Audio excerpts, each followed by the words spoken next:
Madame Shirley Botway de la CEDEAO semble, dans un langage diplomatique, ignorer que la Côte d'Ivoire est loin d'être une véritable démocratie.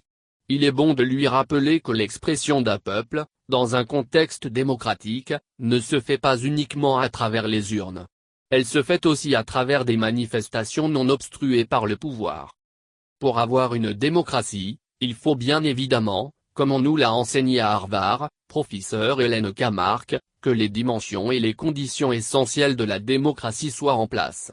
Parmi elles, vous avez les conditions matérielles et constitutionnelles de la démocratie. Par exemple, il s'agit de faire en sorte au préalable que les règles de jeu soient justes, crédibles et légitimes. Ce n'est pas le cas pour ce qui concerne la Côte d'Ivoire.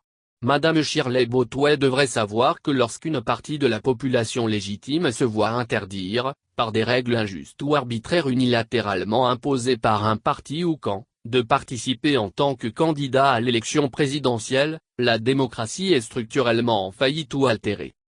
Nous sommes donc très loin d'une véritable démocratie républicaine en Côte d'Ivoire.